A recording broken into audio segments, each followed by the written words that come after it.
Howdy, beloved. Um, Linda asked me just a little bit ago, what would I like to be said at my funeral?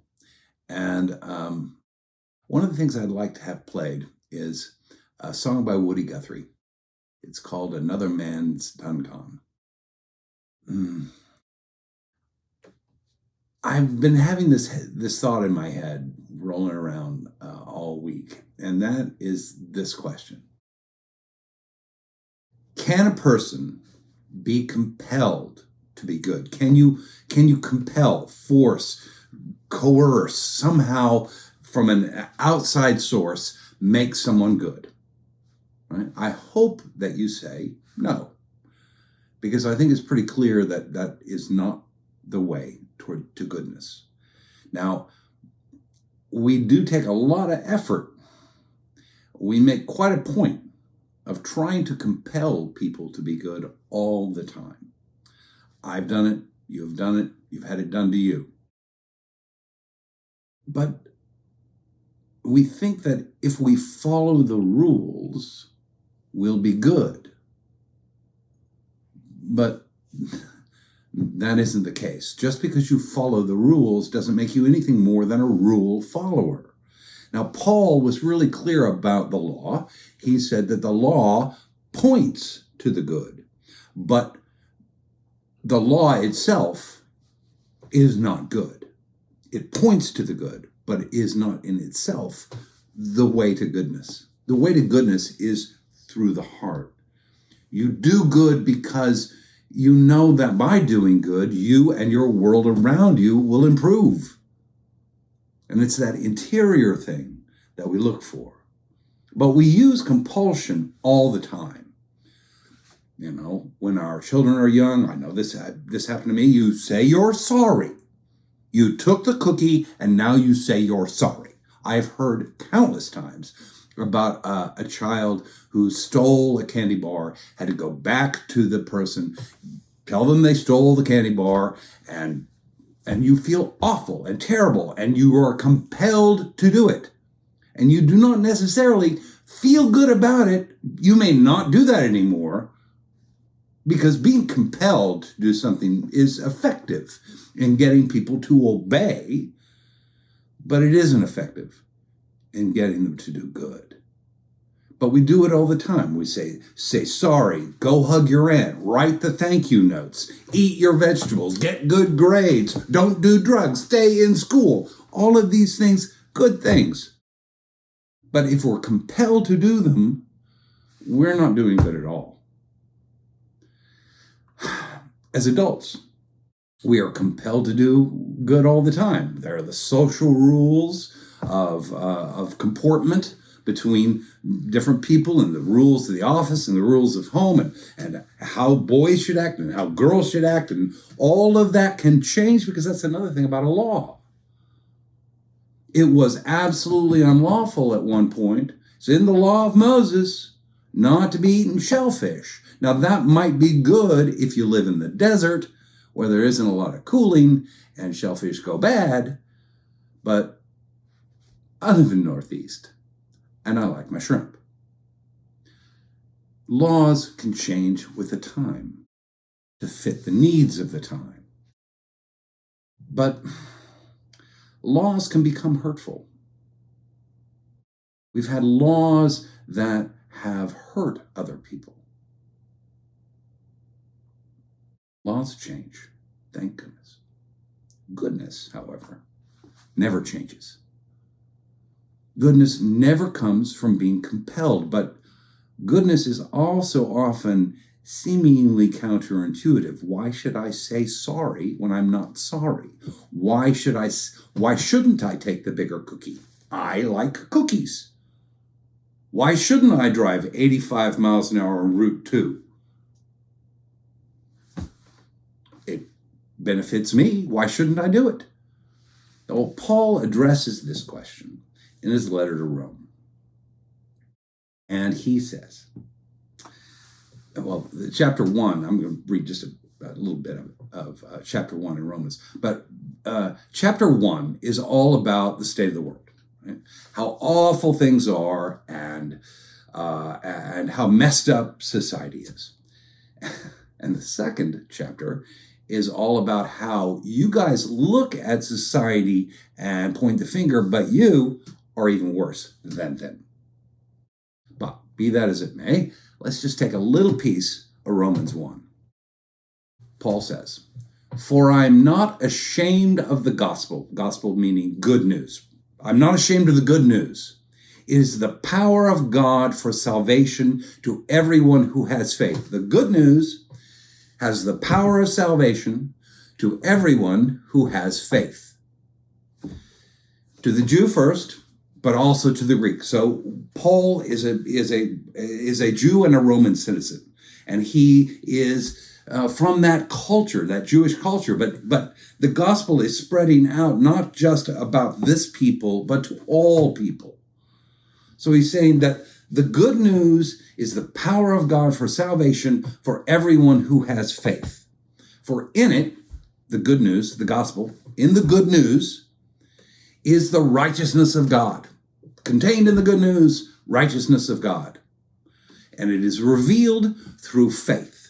For faith, it is written, the one who is righteous will live by faith. So what is the message of the good news? Well, it's told pretty clearly over and over in the four Gospels, and one of those points is a really tough one, but where Jesus is really clear, and I've been speaking about this the last 2 weeks, but I say to you that listen, love your enemies. Do good to those who curse you and spitefully use you. Pray for those who abuse you. If anyone strikes you on the cheek, turn the other one. If anyone takes away your coat, do not withhold them your shirt. Give to everyone who begs of you. And if anyone takes away your goods, do not ask for them again. Do unto others as you would have them do unto you. That is the gospel message.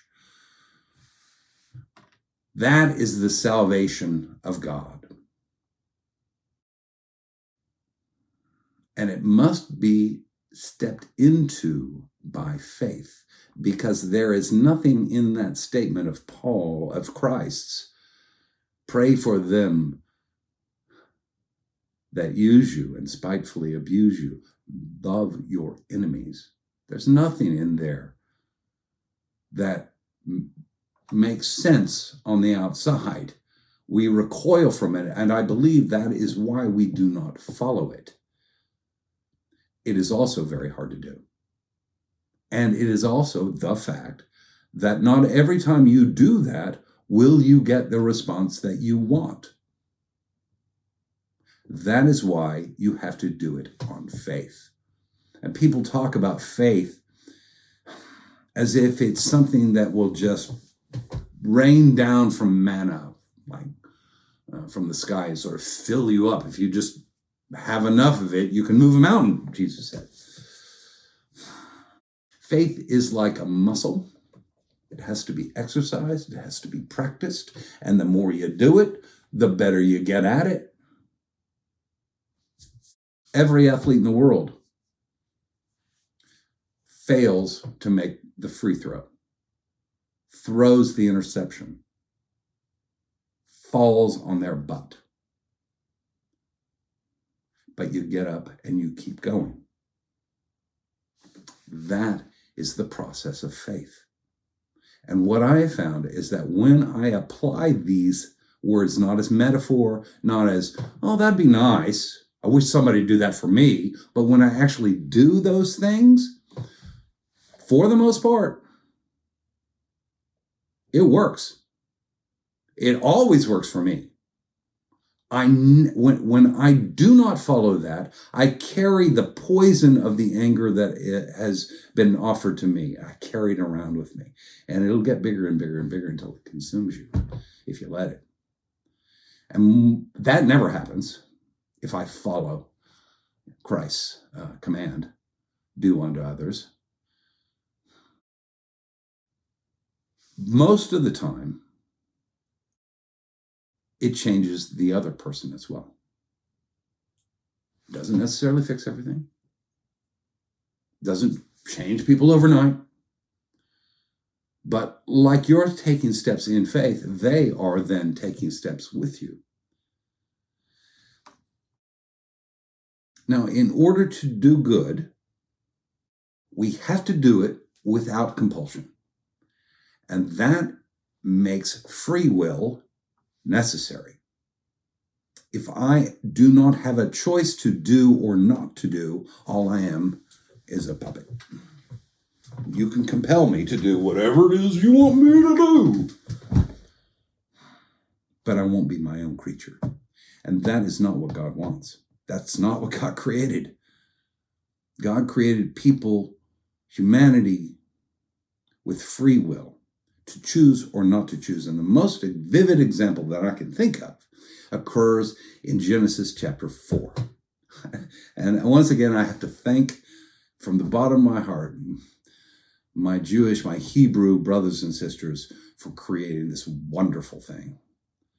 Because in chapter 1, you get the cosmic creation. In chapter 3, you get the personal creation. In chapter 2, you get the personal creation. In chapter 3, you get the consequences of a bad choice. And in 4, you get a vivid example of choice. The story of Cain and Abel. This is it. Now, Abel was a keeper of sheep, and Cain a tiller of the ground. And in the course of time, Cain brought to the Lord an offering of the fruit of the ground. And Abel, for his part, brought of the firstlings of his flock, their fat portions. And the Lord had regard for Abel and his offering, but for Cain and his offering he had no regard. So Cain was very angry. So let's pause there and just break that down just a little bit. Abel's a keeper of sheep. And you know kind of right away, because the Hebrews were keepers of sheep, sort of who the good guy is and who the bad guy is. And the two brothers bring their two portions. Both of them follow the letter of the law. Right? Cain brings his offering of grain, but Abel brings his offering and the first of his fruits. He does a little bit, he goes over and above. And so God says, well, thank you, Abel. And it's a little bit like a father. I know we've all been in this position as parents or as children, where one sibling is noticed and the other one is not. That happens all the time. Doesn't mean that parents don't love us any more or less, but there are some things that we're gifted and some that we're not. So anyway, the Lord said, Cain is very angry because God doesn't notice him. So there's a point. Who is Cain angry at? He's not angry at Abel. He's angry at God. And isn't that very human? Don't we often get angry at somebody, often somebody close to us, when we're really angry at something over there? So God says to Cain, why are you angry? This is a quote. Why are you angry? And why has your countenance fallen? If you do well, will you not be accepted? And if you do not do well, sin is lurking at your door. Its desire is for you, but you must master it. Now, that's a quote, and that means that those are words that were spoken, and that means that they were spoken in a certain tone of voice. So how is God speaking? I think we often think of God as, why are you angry and your countenance fallen? If you do well, you will be accepted, and if you do not, that sort of voice. But over and over, the voice of God is not a loud voice. It's a still, small voice. Like a father talking to his son, whom he loves. Why are you angry? Why is your countenance fallen? If you do well, you will be accepted. And if you don't do well, sin is lurking at your door. Its desire is for you. but you must master it. That's a dad talking to a son he loves. And he's saying, look, do good from your heart. And if you do good from your heart, things will go well for you. But if you don't, there's something that wants you. There's something that part of you that is selfish. That selfish part of you it wants to consume you. It wants to be your whole world. But you must master it. Well, Cain does not master it. The next thing he does is go into the field and murder his brother. And God says, where's your brother, Abel? Where's your brother, Abel? And Cain says, I don't know. Am I my brother's keeper? We all know that phrase. And God says, what have you done? Your brother's blood is crying out to me from the ground, and now you've cursed the ground. And now, when you till the ground, it will no longer yield to you its strength. And what he's saying is that actions have consequences. You will carry that hurt you did with you as long as you choose to. You can give it up, but you'll carry it as long as you want to. Now, John Wesley, founder of Methodism, was a man who was a rule follower all of his life, up till about 35. He was a rule follower, and he never found God. Until one day, when he was walking along, going to a Bible study, and suddenly things changed. And he stopped thinking about following the rules and started thinking about loving God, having faith, and following the commandments. And that's when his life changed. I wish you all peace. Good night, beloved.